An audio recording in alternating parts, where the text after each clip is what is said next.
परिवार को मालिक बनकर नहीं बल्कि माली बनकर संभालो, जो ध्यान तो सबका रखता हो पर अधिकार किसी पर नहीं जताता हो। श्री कृष्ण कहते हैं, कोई मौका दे तो उसे धोखा मत देना और कोई धोखा दे तो उसे मौका मत देना। मिलावट का दौर है, हाँ में हाँ मिला लिया करो, संबंध लंबे समय तक टिकेंगे। दीपक इसलिए वंदनीय है क्योंकि वह दूसरों के लिए जलता है, दूसरों से नहीं जलता है। खुद की कमजोरी जान लेना भी जिंदगी की सबसे बड़ी ताकत है। चलने की कोशिश तो करो, दिशाएं बहुत है। रास्ते पे बिखरे कांटों से ना डरो, आपके साथ दुआएं बहुत है। जो चाहा वो मिल जाना सफलता है, जो मिला है उसको जानना प्रसन्नता है। जिंदगी का सबसे खूबसूरत पौधा विश्वास होता है, जो जमीन में नहीं दिल में उगता है। अगर आप उस इंसान को ढूंढ रहे हैं जो आपकी जिंदगी बदल सकते हैं तो एक बार आईने में देख लीजिए। खुद से ज्यादा हमें कोई नहीं बदल सकता। अपनी तारीफ खुद कर लिया करो, क्योंकि बुराई करने के लिए तो पूरी दुनिया मौजूद है।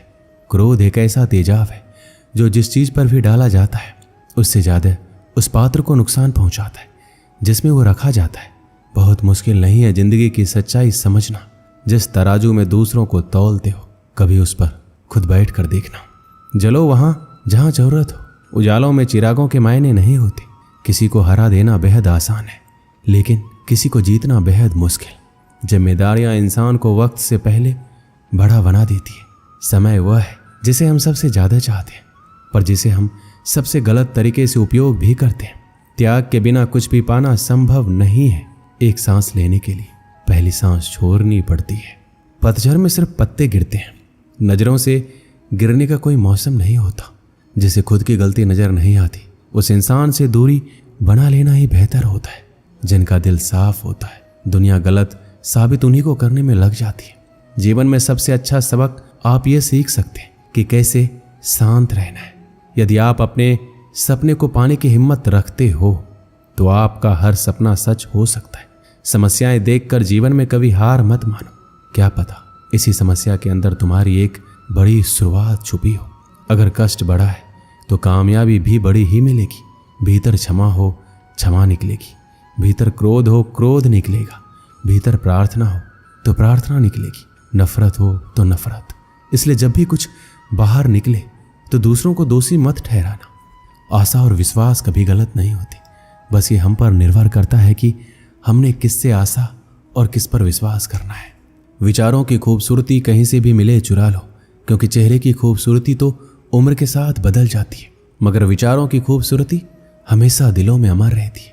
जब हम कोई भी कार्य भगवान की याद में रहकर करते हैं तो उसमें भगवान की शक्तियां हमारी मदद करती हैं और हमारी सफलता निश्चित हो जाती है। अपनी परिस्थिति परमात्मा को सौंप दीजिए, क्योंकि जितना आप जीवन भर में कर सकते हैं उससे कहीं ज्यादा वो एक पल में कर सकते हैं।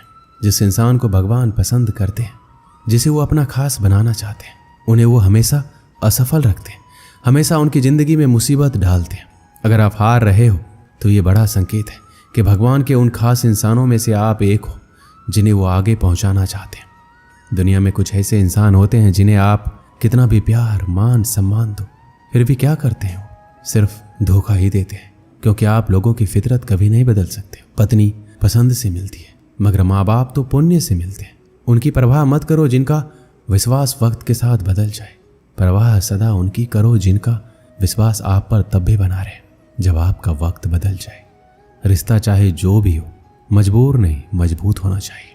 जीवन में धैर्य अत्यंत महत्वपूर्ण है, क्योंकि यह बात हमेशा याद रखिए, बूंद बूंद पानी से ही घड़ा भरता है। मन की सच्चाई और अच्छाई कभी व्यर्थ नहीं जाती। ये वो पूजा है जिसकी खोज ईश्वर खुद करते हैं।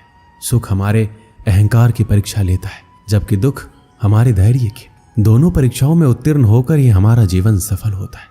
प्यार और सम्मान दो ऐसे उपहार है, अगर आप सभी को देने लग जाओ तो बेजुबान भी छुप जाते हैं। जिस दिन तुम्हें अपना मूल्य पता लग गया, उस दिन के बाद तुम किसी के द्वारा की गई निंदा या प्रशंसा से कोई फर्क नहीं पड़ेगा। संपूर्ण संसार में दुख से बड़ा कोई मित्र नहीं, क्योंकि दुख ही है जो इंसान को ईश्वर की याद दिलाता है।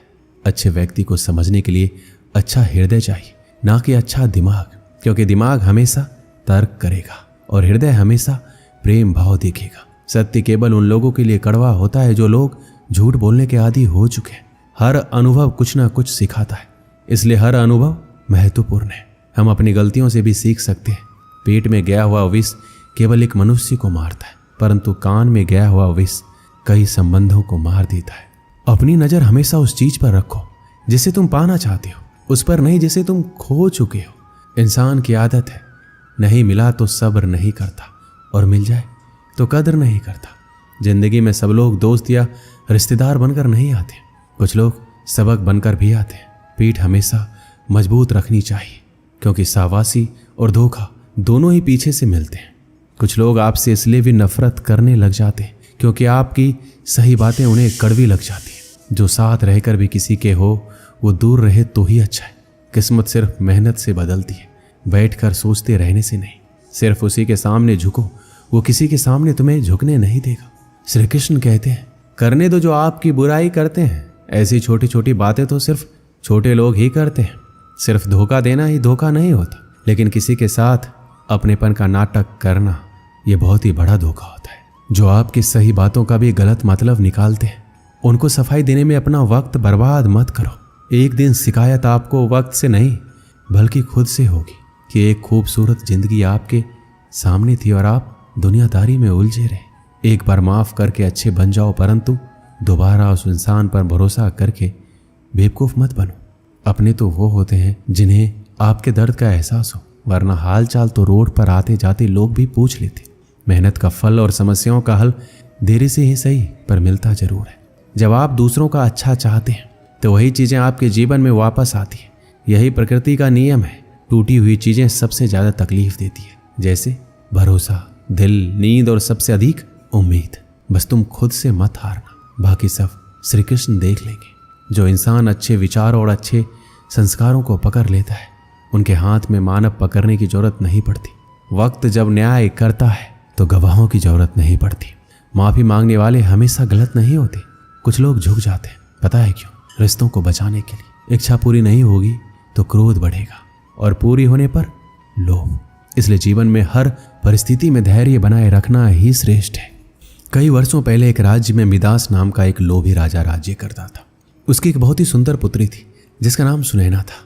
मिदास अपनी पुत्री से बेहद प्रेम करता था, किंतु उससे कहीं अधिक उसे सोने से प्रेम था। उसके खजाने में सोने का भंडार था। उतना सोना दुनिया में किसी भी राजा के खजाने में नहीं था। इसके बाद भी खजाने में जितना सोना बढ़ता, राजा मिदास की लालसा उतनी ही बढ़ती जाती। उसके दिन का अधिकांश समय खजाने में रखे सोने को गिनने में निकल जाता था। सोने के लालसा में अक्सर वह अपनी पुत्री को अनदेखा कर देता था। दिन पर दिन उसकी सोने की ललक बढ़ती जा रही थी और अधिक सोना प्राप्त करने के उद्देश्य से उसने एक बार अन्न जल त्याग कर ईश्वर की कठोर उपासना की। उसकी उपासना से प्रसन्न होकर ईश्वर ने उसे दर्शन दिए और मनचाहा वरदान मांगने को कहा। मिदास बोला, हे ईश्वर, मुझे वरदान दीजिए कि मैं जिस भी वस्तु को छूं वो सोना ही बन जाए। ईश्वर मिदास की लालसा समझ रहे थे। वरदान देने के पूर्व उन्होंने पूछा, राजन, क्या ये वरदान मांगने के पूर्व तुमने अच्छी तरह विचार कर लिया है?